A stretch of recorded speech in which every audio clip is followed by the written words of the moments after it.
Hey YouTube, Snowflarky I'm here today with a Master Duel deck profile. This is a deck I've been having quite a bit of fun playing on my alternate account on Master Duel.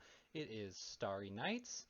Starry Knights are just a pretty simple deck based around summoning this big boss monster, Starry Knight, Starry Dragon, that destroys cards every time it's summoned, and of course can just banish things and instead of destroying them until the end of the turn when it attacks and attacking again in a row. Pretty cool card. This deck's been in Master Duel since the start, but in the most recent set, we were given the Starry Night Orbital card, which is one of the cards that came out after their initial release. And Starry Night Orbital does a lot for the deck that makes it pretty playable, and it's quite a fun deck, so I thought I'd just go over it. With that said, let's get into the card by card. Starting off, we are playing 3 copies of Starry Night Rail. Starry Night Rail is our 4-star 1800 attack monster. When it's normal summoned, you add a Starry Night spell or trap card from the deck to your hand. So pretty good. Definitely a card we want to see because we want to be adding the Starry Nights, the trap cards, the spell and trap cards to our deck. If we don't have Starry Dragon in our hand, we usually always want to add Balefire off this. But if Starry Dragon's in our hand, then we probably want to look at something more like Starry Night Arrival if we don't have it, or if we have that, either Ceremony or Blast, whichever one you're looking for. So it's pretty cool. It's got 1800 attack, which is pretty solid for the body. Also has a second effect that you can banish this card from your graveyard to target a Starry Night monster in your graveyard except Rail and special summon it. So that's pretty cool. That can get us out one of our other 2 that we are playing, which is just Flamel and Orbital. So nice stuff to have overall.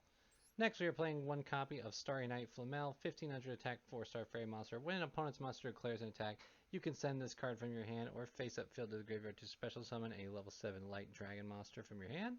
So that's pretty cool. And then, of course, quick effect, you can banish this card from your graveyard to target a level 7 dragon monster you control or in your graveyard, return it to your hand. That effect is mainly why we're playing 1 copy of this, because if we lose our Starry Night, Starry Dragons, or it's in the graveyard, we can use Flamel to grab it back out, get it in our hand, and that can allow us to summon it from our hand. Next up, we are playing 3 copies of the Starry Night Orbital, which is the card that came out. It's got a quick effect that says you can target a light monster you control, tribute it, and if you do, set a Starry Night spell or trap directly from your deck. So that's pretty awesome, especially since you can do it on either turn. Pretty nice. You'll be able to get this effect off quite a bit. And then, of course, if a face-up level 7 light dragon monster you control returns to the hand while this card is in your graveyard, except during the damage step, you can special summon this card. You can only use each effect once per turn. So that's pretty nice, too. This whole deck strategy is based around bouncing Starry Night from the hand and then special summoning it from the hand. So you'll be able to summon this quite a bit, and that will allow you to just further generate more spell and trap cards. That can be very powerful in moving along your strategy, getting you more resources, and that's nice. Last for our monster count, we are playing 2 copies of Starry Night, Starry Dragon. This is the big boss payoff for the deck, 2500 attack, 7-star dragon monster. If this card is normal or special summoned from the hand, you can target a card on the field and destroy it, so pretty cool. It cannot be destroyed by battle with a dark monster or by dark monster effects. Pretty neat, especially good if you're in a dark monster matchup. And then once per turn at the start of the damage step, if this card attacks an opponent's monster, you can banish that opponent's monster until the end phase. Also, this card can make a second attack in a row. So pretty cool. Definitely opens up the field. Definitely lets you do life point damage even if there's one monster that you can't easily deal with per se. Just a pretty cool effect to have around. And that is it for the monster counts. Next, taking a look at our spell card, I'm playing 1 copy of Pot of Duality. While this deck does have some special summoning, it doesn't always need to special summon, especially if you've already got Starry Night, Starry Dragon established on the board and there's nothing to pop. So we can use Pot of Duality to check the top 3 cards of our deck instead and add a key card that we're missing, maybe a Floodgate that'll help us win the game, or something like that. Enough that I think it's worth running 1 copy of. Next, I'm playing 3 copies of Pot of Extravagance. We're not making a whole lot of extra deck monsters in this deck. In fact, I've even made it so basically none of the ones I'm playing are, because it's just about, looping the Starry Night, Starry Dragon and floodgating our opponent out of the game. So we're going to turn our extra deck into card advantage. We banish 3 to 6 random face-down cards from the extra deck and draw a card for every 3. So that's pretty cool. 6 extra deck cards becomes draw 2. Very nice. Can't use any other draw effects, but that's not a big deal with this deck. Next, we're playing a copy of Fury of Karyushin. This card adds Torrential Tribute from the deck to our hand. Has a secondary effect that doesn't matter, but we're just in it to search Torrential Tribute because Torrential Tribute's a great trap card. Next, I'm playing 3 copies of Starry Night Balefire. Very good card for this deck. Adds a Starry Night monster or a level 7 Light Dragon monster from your deck to your hand. So usually you're using this to grab Dragon if you don't have it. If you do have Dragon, you can grab Rail or Orbital, whichever one you want, or of course Flamel if you needed it. And then of course, if you control no monsters and your opponent controls a dark monster, you can special summon a level 7 Light Dragon monster from your hand. So you could add Starry Night, Starry Dragon, and then summon it. Pretty good if you're up against a dark-based deck. And last for spells, I'm playing 2 copies of Starry Night Ceremony. During your main phase, you can reveal a light fairy monster in your hand, and if you do, add a level 7 light dragon monster from your hand. That's quite nice if you have quite a bit of the monsters in your opening hand, or just clogging up your hand and would rather see dragons, so it's pretty cool.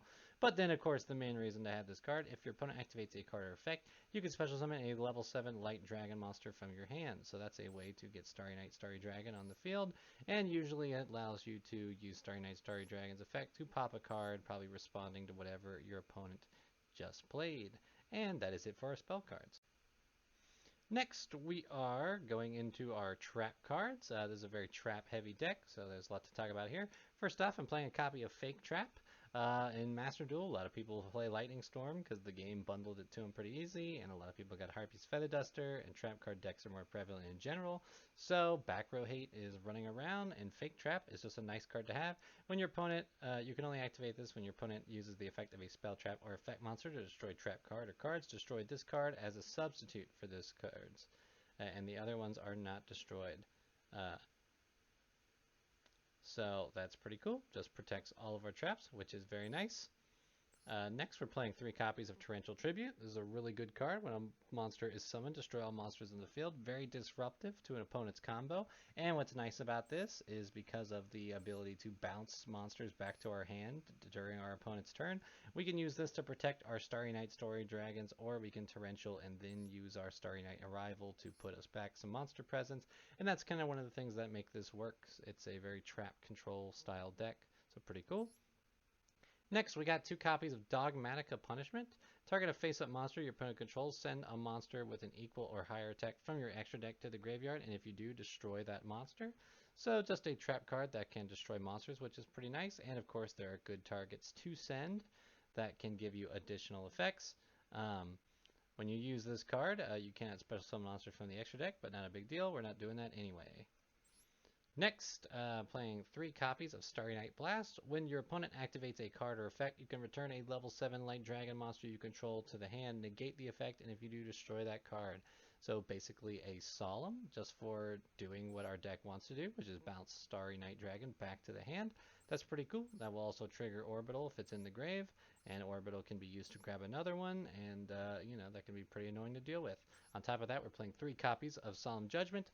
Solemn Judgment, when a monster would be summoned or a spell and trap card is activated, pay half our life points to negate it. So, protecting key cards that we don't want to lose, always very important. Stopping a summon to leave our opponent open, attack for game, pretty good.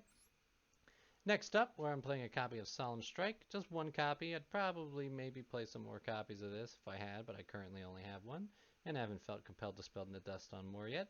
So when a monster would be special summoned or a monster effect is activated, pay 1,500 life points to negate the summoner activation, and if you do, destroy that card. So pretty powerful, negating summons, popping cards, all pretty good stuff. Very flexible card. Life points is basically not much of a cost. So good deal. Next, one of our deck's big win conditions is the fact that we can play 3 skill drain. With the ability to turn off monster effects, it's really hard for your opponent to combo and summon a bunch of monsters, and we can continuously summon the Starry Night, Starry Dragon, which does have 2,500 attack, and that could be good enough to just do it for us. A little risky, because if your opponent can manage to, without monster effects, get to something that has a bigger stat than 2,500, it does pose a bit of a problem unless we can trigger something like our own Torrential or Dogmatica Punishment.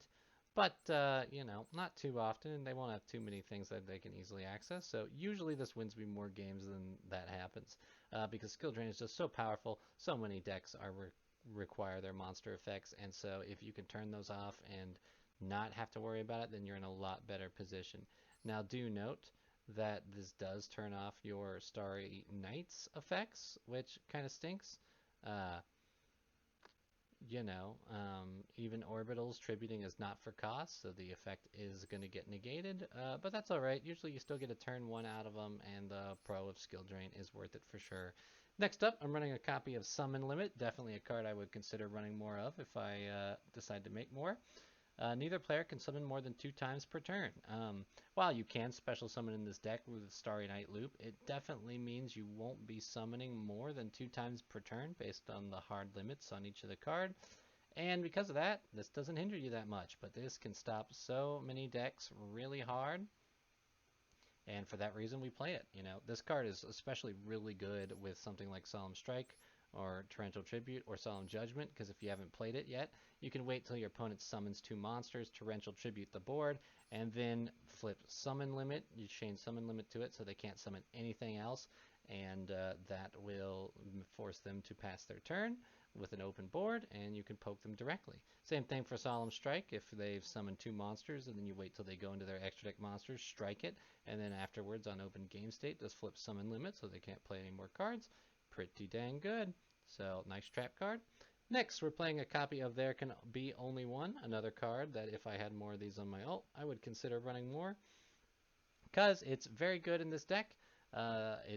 Each player can only control 1 monster of each type, and if a player controls 2 or more monsters of the same type, they have to send some to the graveyard, so they control no more than 1 type of monster. We're not usually sitting on a lot of monsters, so we don't need both Starry Dragons on the field. We can just keep bouncing one, have 1 fairy monster, and be in a pretty good position, because with this kind of card, a lot of players are not going to be able to go into much. And pretty game winning, so nice that we have a fairy and a dragon to be able to use it. And last for traps, I'm playing 3 copies of Starry Night Arrival. This card is really the main way we're going to continuously loop Starry Night, Starry Dragon, because during the main phase you can activate one of these effects, either target a level 7 Light Dragon monster and return it to the hand, or special summon that Light Dragon monster from your hand. So pretty cool. That bounces our Starry Night Dragon back to the hand when we want to protect it or trigger Orbital, and when we want to summon it to pop something, we can use it to summon from the hand. So pretty cool card. Definitely something we want to see.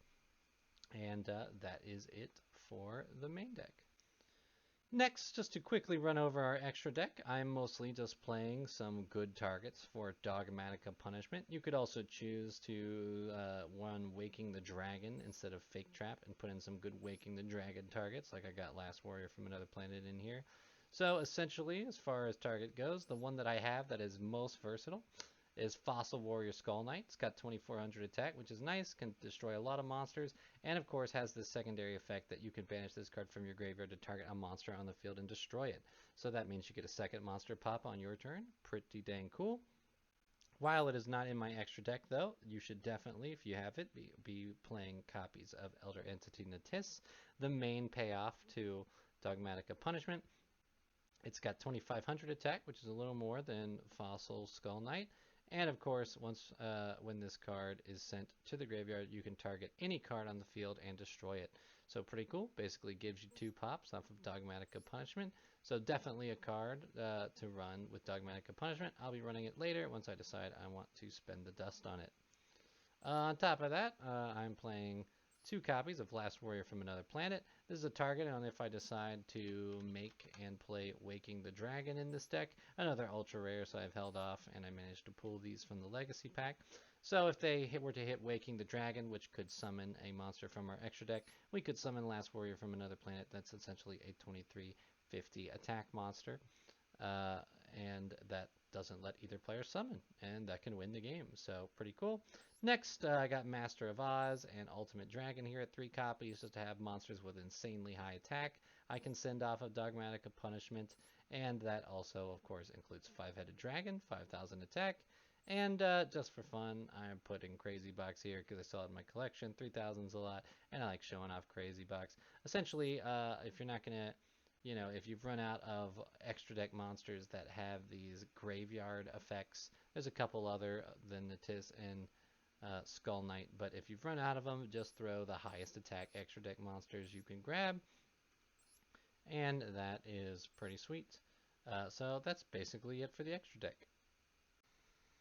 So here is a replay to see the deck in action. We are going first here against our opponent, and as you see, we have some good cards in here, but we don't have any monsters, which is a little unfortunate. Monster would be really nice for this hand, but we do have the Torrential Tribute and the Summon Limit, so we can pretty much reliably get them to skip their turn for the most part if we play it right, and especially with Solemn Judgment means we can't get Harpy's Feather Duster. So let's see how it goes. We're just going to set our back row at the opening and give it to our opponent. Our opponent is going to top deck that Harpy's Feather Duster and try to go off, but we have Solemn Judgment, so I'm going to use that to protect our back row. They are playing Dragon Maids, which, Dragon Maids is a pretty popular deck on Master Duel, so while it's not necessarily a super metagame threat, it's popular enough that you'll play a lot, and it's worth thinking about.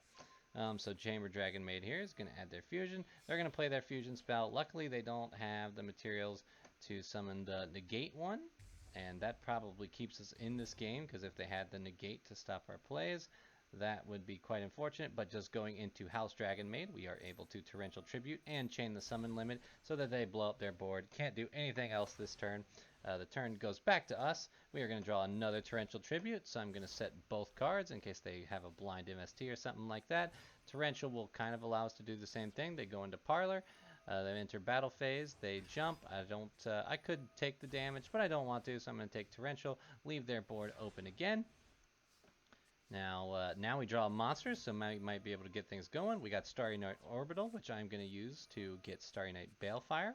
Balefire will then add Starry Night Dragon to my hand, and I am going to, of course, flip on the Starry Night Ceremony, so I'll be able to activate it. This may have been a little bit of a misplay, because I might argue if you don't have the Holy Dragon Arrival, the Starry Night Arrival trap card set, maybe we should have done that just for safety. Well, now we did need to get the dragon, so never mind. I don't know what I'm saying there. I just realized we didn't have the dragon until we had Orbital. So they are going to summon their Parlor Dragon Maid. I am going to use Ceremony to summon my Starry Night Starry Dragon for free.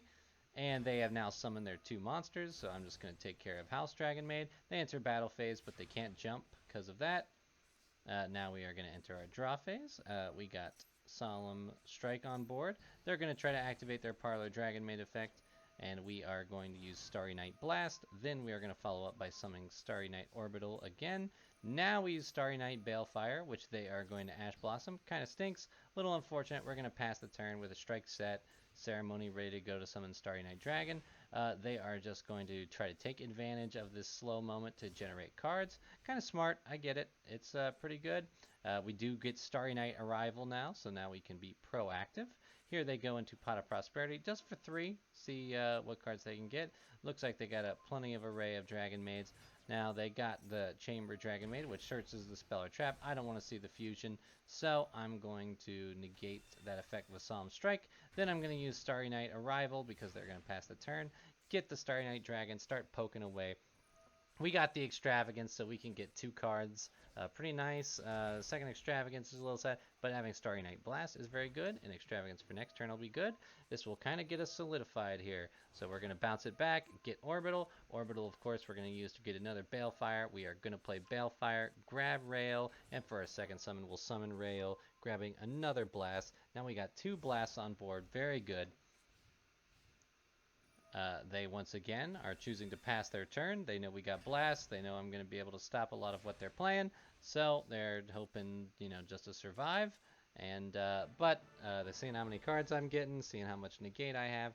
They choose to scoop, and that's it for the match.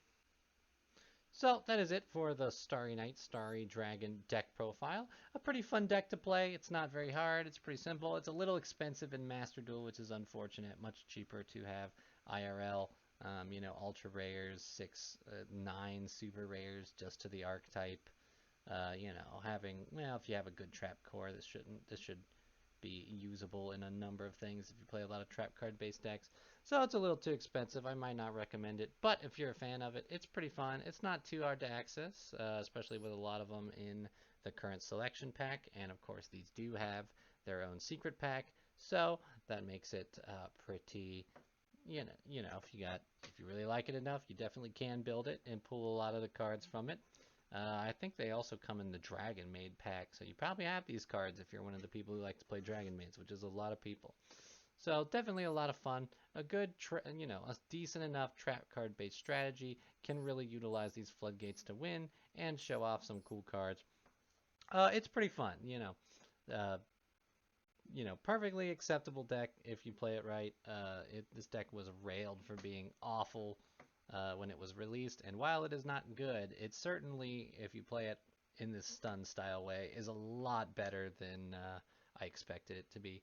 So pretty cool. Let me know what you think. Let me know what you're doing with Starry Nights, and I will see y'all in the next one.